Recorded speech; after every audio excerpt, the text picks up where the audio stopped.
Hello and welcome back to Ask Nobbins, the series where you guys submit your questions for me to answer. If you have questions you want answering, pop them in the comment section of this video. Let's get things started with a question from Matty1210. What centre-back partnership would you like to see in the toughest games if Stones is fit?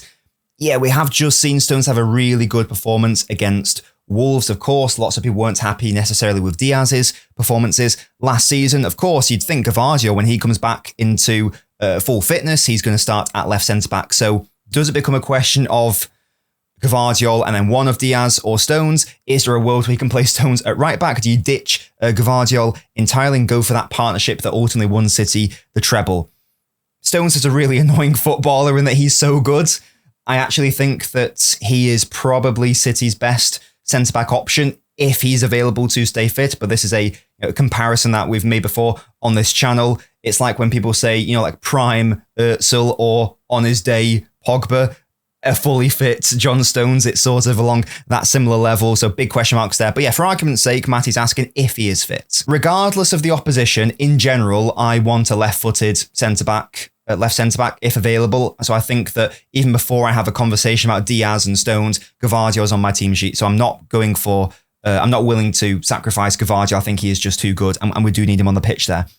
This is going to be a cop-out answer. I think it depends on the opposition, and it also depends on the transfer business that we do. If we bring in a goalkeeper who is notorious for being poor at playing with their feet and distribution, if their goalkeeping is so poor that a midfielder has to come and take goal kicks for them, I'm not naming any names. If that is the case, then you probably want to lean more into a partnership that is very good on the ball to compensate for that. So Guardiola and John Stones would make the most sense. Putting the goalkeeper aside for a moment, regardless of what happens, I do think it depends on the opposition. So let's say we go away to PSG, Real Madrid, Liverpool, whatever, like in the Champions League, knockout game, that sort of thing, one of the toughest matches you can have. I would probably say that, again, if it's away, the likelihood is, the chances are you're probably going to be doing more defending.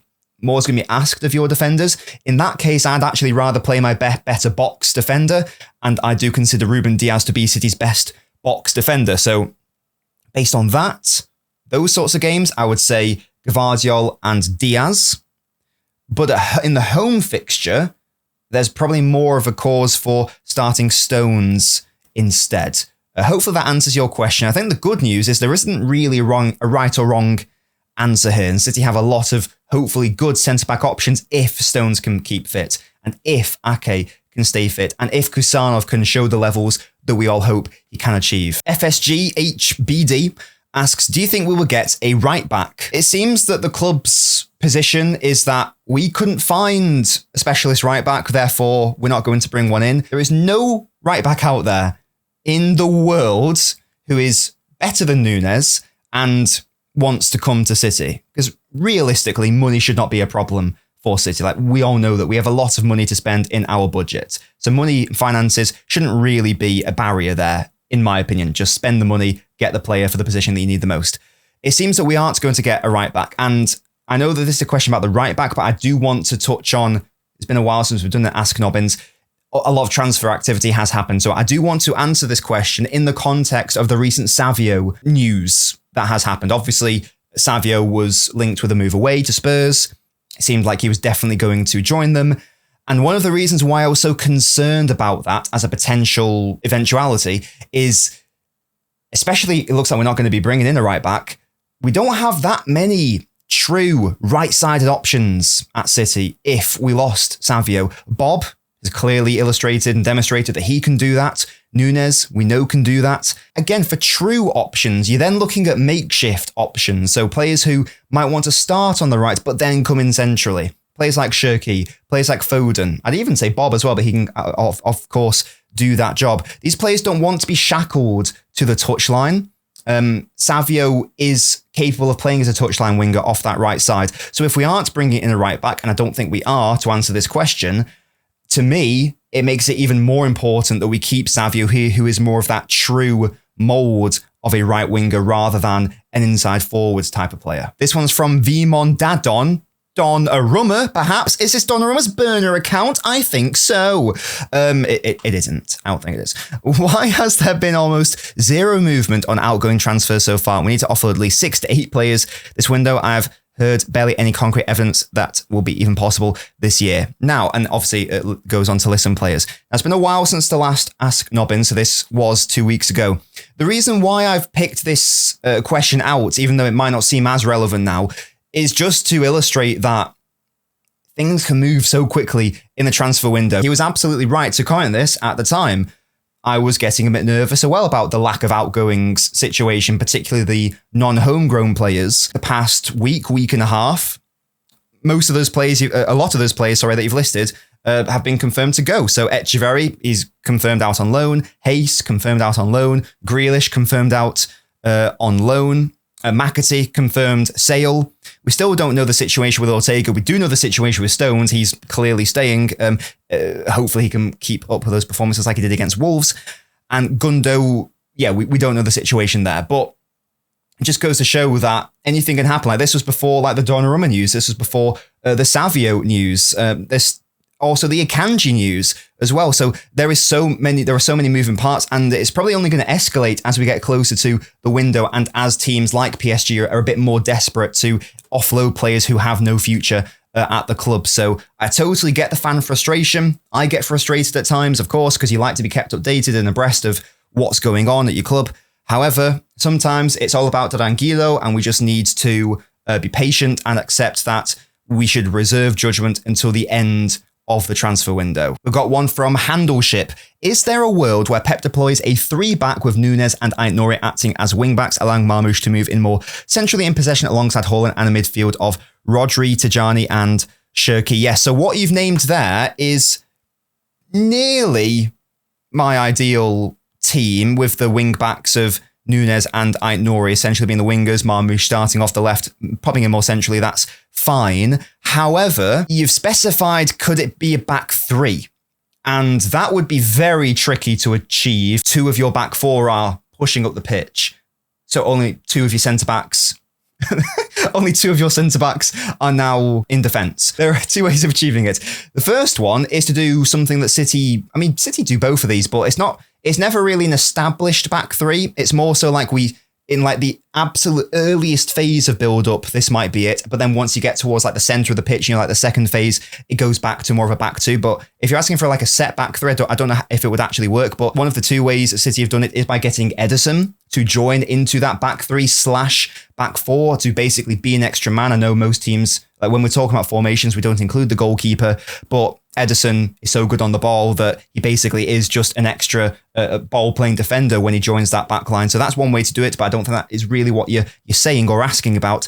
The way you could achieve it more permanently is you would have to drop, probably whoever your defensive midfielder is, you would have to just drop them really deep, either between the centre-backs, more likely, Rodri's done that, even Reinders has done that, Nico has done that, or left of one of the centre-backs. And to be fair, I believe that is what Germany did in the Euros, where Kroos dropped really deep and joined the back 2 and the full-backs pushed up. So there is a world where that happens. It just seems quite unlikely to me, that's all. That being said, who knows what will happen depending on the goalkeeping situation. And speaking of the goalkeeper, that is actually the next question from Biggest Bird on Mars. If you have enjoyed today's Ask Nobbins, by the way, please make sure to leave a like on the video. It is free and helps. If you are new here, then make sure to subscribe so that you never miss another one and to make your boy happy. From Biggest Bird on Mars. PSG just signed Chevalier. He was one of the options I wanted for City's goalkeeper, as was Costa in the Portuguese league.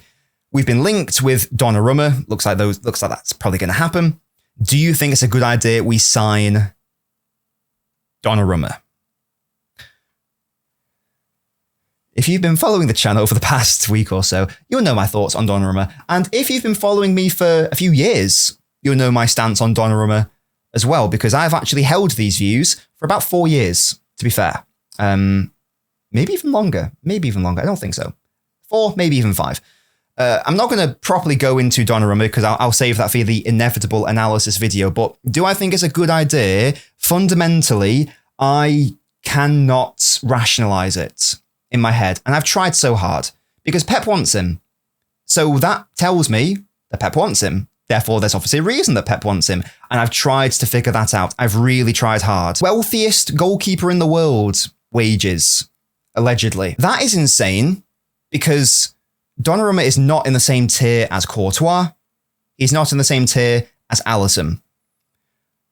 If you watch Donnarumma or have watched him for a number of years, or if you just like go watch some PSG League games, so you get more of a flavour of like who he is rather than just a select few Champions League games, or even Champions League games like a few years ago, Donnarumma is very liable to errors. And I'm not just talking about distribution and work with his feet, just general shot stopping as well. He is not what a lot of people are making him out to be. He is not a Courtois level shot stopper. He is not an Alisson level shot stopper. He can be an elite shot stopper, but he can also be quite worryingly inconsistent and poor. And the distribution, need I say more?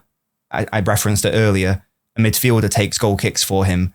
That's how bad he is on ball. It's not overblown. I'm not overselling it. It's so bad. Enrique decided that Donnarumma's distribution was so bad that he needed a midfielder to take goal kicks for him. That should hopefully outline how bad his on-ball work is. So I don't like the signing.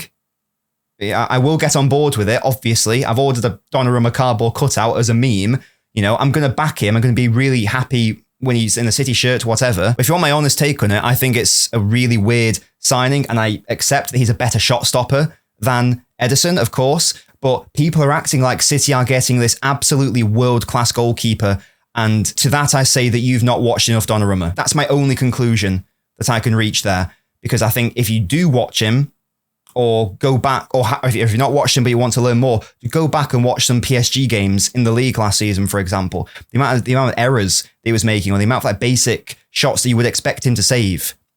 If you can't be asked going back and doing that, you can just go and look at the data if you want. A couple of seasons ago, he was in the top 1% for shot stopping, basically. Post-shot expected goals, less goals against. It's a pretty decent stat for shot stopping. Top 1%, okay? Of like all keepers in Europe. Last season was bottom 20%. Now that is a ridiculous decline from one to the other. And doing those really high profile saves in the Champions League will not change that fact. I'm not trying to belittle those performances because they were super impressive, and without them, PSG probably don't win the treble. This idea that he is, as I say, a Courtois level shot stopper is wrong. It is just wrong. And unless Donnarumma is able to consistently be elite, there is no world in which we should be entertaining him in those conversations. So I personally don't like it as an idea, but I accept that it is going to happen, and I will absolutely get on board with the signing. And because I'm a City fan, I like City players, I want City players to succeed, and I'll be backing him like anything. If it materializes, there will be an analysis video where I go into a bit more detail, because I think that we would absolutely have to significantly change how we actually play out from the back. It would be a massive domino effect as a consequence of that. Those are my thoughts, but what are your thoughts? Am I too down on Donnarumma? Am I a bit of a fraudster? Well, I am a fraudster, absolutely. But am I being too harsh? Let me know what you guys think about any of these questions. And once again, if you have a question that you want answered next episode, leave a comment with that question. If you don't have a question for me, but you still, like me, then I don't know, what colour shirt shall I wear? Or what colour top shall I wear for next Ask Nobbins? Do it for the algorithm, yeah? Comment the colour for the algorithm. Thank you guys so much for watching, and I'll catch you next time.